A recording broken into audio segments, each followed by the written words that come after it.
Hello and welcome to my knitting podcast. My name is Jolanda and I'm coming to you from the Netherlands. It is again a very dark and gloomy day, so I hope the lighting is not too bad.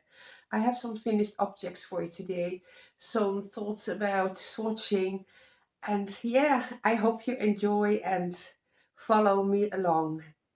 I will mostly talk about what I have been up to the last week. So today is Tuesday. I'm a day later than usual, but hey, what am I wearing today?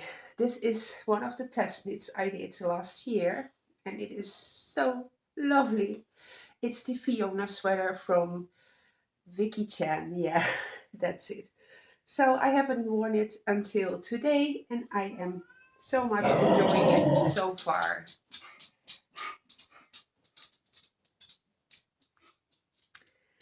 So I have a few finished objects, and well, maybe not totally finished, but so far the crocheting is done, the knitting is almost done, so let's show it to you. I tried it on a few things last time after we spoke, and this is the Old Town sweater from MJ Off the Hook. It is a crochet pattern, so I have some pictures here for you to see. The last time I checked it and the neckline was a little bit too open for me. So I was thinking what I could do. So in the end, I picked up the stitches around the neckline. I did 2 rows of knits and pearls. That's here. And then I had some yarn left and I did again the scalloped edging. So I think it is a little bit narrower now than you just saw on the picture. I have not tried it on since, but I did weave in all the ends and I will wash it now and block it. So I think crochet is always a bit tight or maybe stiff, and I hope it will relax a little bit after washing, and maybe I can stretch it out a little bit so the sleeves might be need a little bit of extra length, but this is also superwash wool, so it might stretch out on its own. So I'm looking forward to seeing this, how it is after blocking. So there are scalloped edgings around the sleeves and the bottom hem. The neckline was something some more people did, and I also liked it. So the Old Town sweater.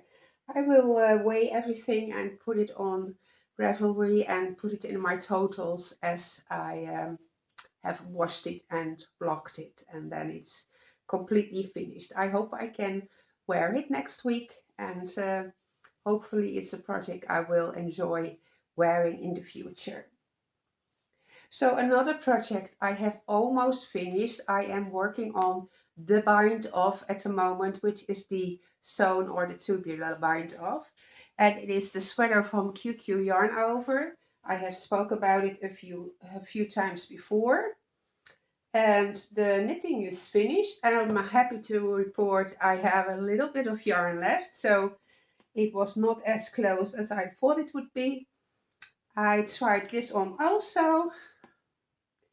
So I sewn in a little label at the back, and this is just a cozy, oversized, very soft sweater. So yes, I am working on the sewn bind off. I think I'm almost halfway. Yes, this is the sweater number 2. And the designer still has a coupon code for my viewers if you're interested in maybe purchasing one of her patterns or more. She did thank us for the people who did buy her patterns. It helped her and her daughter for a few days of meals, which is amazing if we can support somebody like that. The coupon codes are linked down below, also her website or Ravelry page, so you can check it out. There is a coupon code for 50% and a 30% off, and I hope you enjoy that. So yes, the sweater number 2, pullover number 2, I think it's pullover number 2 from QQ Yarn Over. I needed size 2 because it was really oversized, and I did not want it too oversized because then I will look completely shapeless. I need a little bit of structure, and yeah, I'm looking forward to finishing this. It is another project with yarn that is going out of my stash, and that is the goal for this year. Use what I have. I must confess I failed a bit this month, unfortunately. But hey, I just think it's my birthday month, so what can I do, right? Another project that you have obviously seen a few times before is the sweater from Knitting for Breakfast, and that is the Enjoy Flowers. I'm still powering on. The sleeves is going round and round. And again, I try to do 10 rows a day. I'm not always succeeding, but I try to keep to the plan. So one sleeve is completely finished. I did only some decreases at the end, and yes, it's getting closer. I have enough yarn. It is good news. This is also an oversized sweater. I'm not so very sure how I think about all the oversized sweaters, but somehow um, my gauge swatches did not work out so well, or maybe I just skipped them all along. It's not pattern's fault. It's just an impatient knitter who just want to start right away, and that's what happens. So I am enjoying this, and I have very much enjoyed the process, and that is counting for something. So I cannot complain, I guess, but yeah, it's a bit too oversized, I think, for me. Nevertheless, it will be soft, nice, cozy, and pink. What else does a woman want? Well, for me, it is ticking all the boxes. So yeah, I will be happy wearing this. So the last sleeve is been worked on, and it is good because I think the simple project so far has been tackled again. And I want to start, of course, all the complicated stuff, which will not be easy knitting. It will be a lot of concentrating, and we'll talk about it very soon.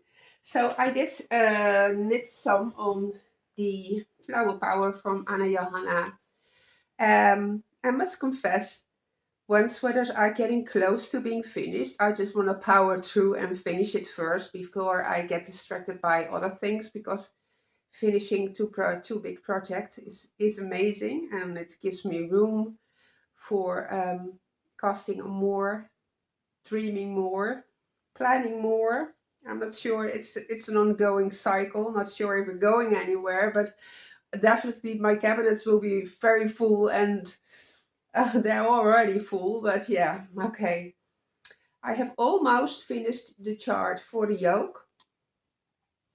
So yeah, but at this point I am at the color work, so three colors in one row, because I am slowly transitioning to from the white background to the gray background, and that is done by slowly introducing the gray into the pattern. So yes, I thought, let's not overdo it. I would like to finish the whole chart, of course, but I know I get tired, and then I'm gonna make mistakes or get frustrated. And I just thought, okay, I'll just do one round, and then tomorrow there will be another day. Well, tomorrow didn't happen because I wanted to finish off the other two sweaters. But this will be picked up very soon, and it is absolutely lovely. So what I changed is I used silk mohair for the flowers, so they get a little bit fluffy. And I thought that would be a nice change. And so far I'm really liking it. So I am transitioning into the light gray at the moment. This is all drops charisma from my stash. And after I have finished the yoke, I definitely, this will be another very simple mindless project. So as I watched a few other podcasts, I heard there was a same problem, an issue with some yoked sweaters who don't have enough room in the shoulders for us very straight and broad shouldered people. And yeah, I heard also from a designer you need more increases in the beginning. I don't see how I can easily adapt that to a yoked sweater with a lot of color work. But I definitely have seen now, excuse me, that there is a difference between the designers. So what I noticed with this pattern, there are a lot of increases right in the beginning, and that is perfect for me. But you also have sweaters, if you look at them, they are really sloped at the shoulders, like really sloped. It always looks like a tent shape, minus the top. So that is something I will definitely not fit into. But this one I have high hopes. So I'm doing okay. So far as I tried it on, it looked okay, but it is absolutely horrible if you have two less stitches over here. I don't know, it just fits horribly. And I'm so glad to hear I wasn't the only one. So I am interested in other designers, other podcasters who come across the same issue. So um, I right now I cannot come up with her name. It is something whiskey, and I will put it on the screen and I will try to link her down below because I found a few more podcasters um, with the same style and interest as me, and that is it's fun to watch.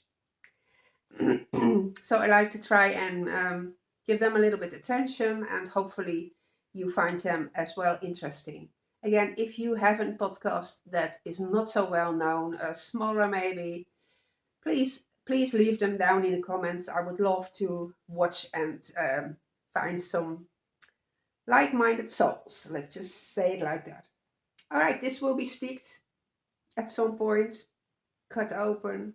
I'm not afraid of that. I've done it multiple times. It goes very well.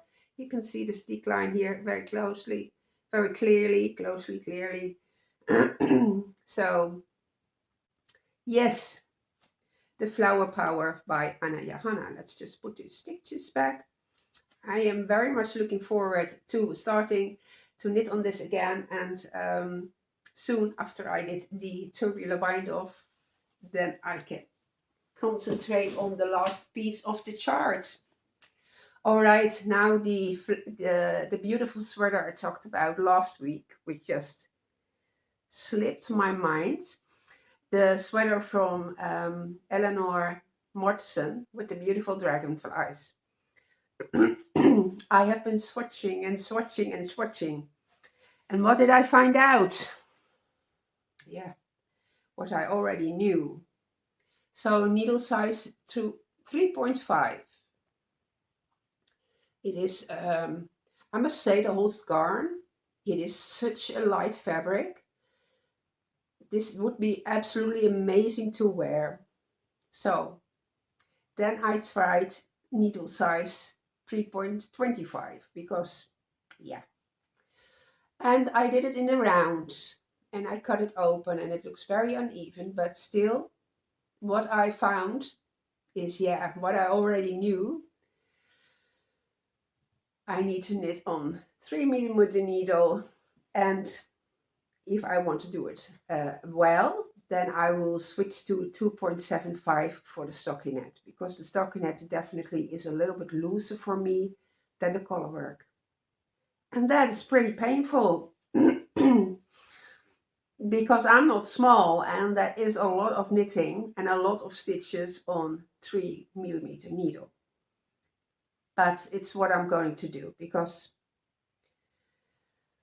this will be a labor of love. And this is actually from a different pattern of hers. I can put it here on the screen for you because this is one with leaves, and I have so many plans now. I want to all the things I want to make, but I'm going to do the dragonflies first. And this is one of the charts that was put in as an extra, just to put one spider or bug in between flowers. Just a very fun detail. But this, yeah, it I know I'm a loose knitter, and the bell band says between 3mm and 3.5. Yeah, I can hope and hope and hope, but that's not going to work for me. So last time I checked the colors over and over again, and as I said, I don't really want to buy anything because I have so plenty of everything.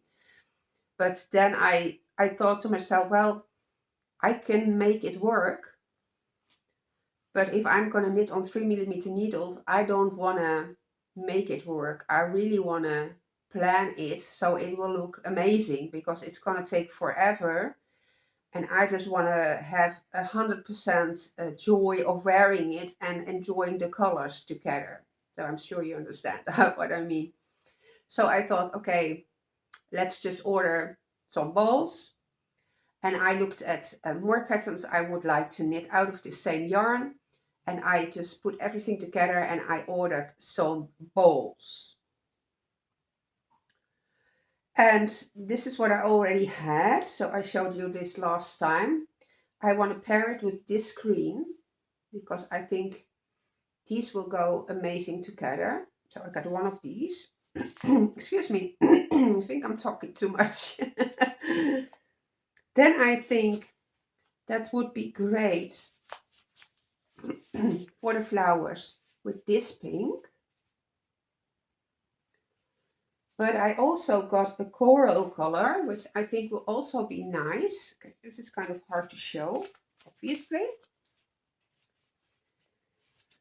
And since there are 2 rows of flowers, I might choose to do one in the coral and one in the pink. I have not decided yet. The coral is very the coral is very bright though, but that might be fun if the flowers really pop out. I also might choose to go for the more whole muted color scheme. So yeah, something like this. And then for the dragonflies, this is not going to work. I took this white fluff, it's mohair with something, and I think that will look also very nice. Again, with these colors. And with this again. The green doesn't show up because I am wearing a green sweater. But I think you get the point. Maybe I can put it in here and show it that way. But I think I have made up my mind about the colors, at least most of them. And there's still a way of changing my mind as I go along. So that will be the dragonfly sweater from Eleanor Mortensen, hopefully. And I must say, the yarn really does bloom a lot. As soon as you put it in water, you see a yellowish brown substance coming out of the yarn, which is the spinning oil that they are talking about. So yeah, the Holst yarn, the Holst garn, I ordered from Klassiek Creation, which is a Dutch company. She ships to the Netherlands, Belgium and Germany. She is very affordable with the Holst yarn. What she does is she buys the cone and she winds them up herself and then puts on her own label. But this is the Holst Super Soft. And like I said, it is very affordable. I will put a link of her shop down below. She is really affordable. So yeah, I ordered this from her. I think it was 50 euros and free shipping, at least to the Netherlands, which was also very much appreciated. So I have a few with this label and a few of the original ones with the Holst yarn label. So yes, I am really looking forward in starting this. I was really conscious in making gauge swatches. I will not swatch for the 3mm because I am over it. Usually I do a small gauge swatch just to see if I'm close in the gauge, but this is yarn I have not really used before. I used it in a sweater, but it is not finished yet, so I cannot even say if it's working well. It's one of the sweaters I did from, it was an e-yoke knit along, yoke along, from what's her name? I cannot remember, but I did that on 3 or 2.5 millimeter needles, so I should have known. But yes, I'm looking forward in starting this. I am also, as soon as I finish the Enjoy Flowers, I can definitely go on with that. Those two can go on simultaneously. I have a few UFOs and unfinished objects that are lingering since last summer. I might try to revive one of them. I'm not sure. It is one lace project that might be also interesting to mix up with what I'm already doing. I also finished the embroidery. So it is drying at the moment, but I have a picture of the finished project, and I have a little bit of footage from how it is floating in the water. The water makes it dissolve the lines that were there printed on or whatever they did to um, stitch in. So one of you mentioned it would be wonderful to use stitching on knitted fabric, and I've been looking into that. That is another rabbit hole. Yes, I definitely. But I did cross stitch in the past, but I never did this embroidery. There are just different shape of stitches, which I found very interesting, and I think I learned a few basics now, which will definitely can be used on knitted fabric also. So yeah, I am very interested to try that out in the future. I know there are a lot of patterns that already incorporated it, but you can also do it yourself, of course. There are also books on it. I have been going to that rabbit hole, but I have been holding off for the moment as I have so much going on that I already want to do and plan for. So, do I have told you everything I wanted to tell you? I think I did. So again, everything is going okay. I think I feel a little bit better than last week. I think I have a little bit of color on my face, which is nice. I'm still very tired. I sleep a lot, but over time, I think this is going to be completely everything going to be completely fine. So I hope you enjoyed this little episode, and I hope you're doing well wherever you are. Hopefully, spring is coming soon if you're on my side of the hemisphere. And otherwise, you're probably going into fall, which is one of my favorite seasons. Spring and fall is my favorites for sure. So until we speak each other again, hopefully next week, I hope you like to share what you're working on. And again, share anything about the podcast you like to enjoy to watch. And enjoy your knitting and stay calm. Enjoy these little things, and hopefully until next week. Thank you very much for watching. I would appreciate it if you could give this podcast a like, and hopefully you subscribe if you enjoyed it here. Until next week. Bye bye.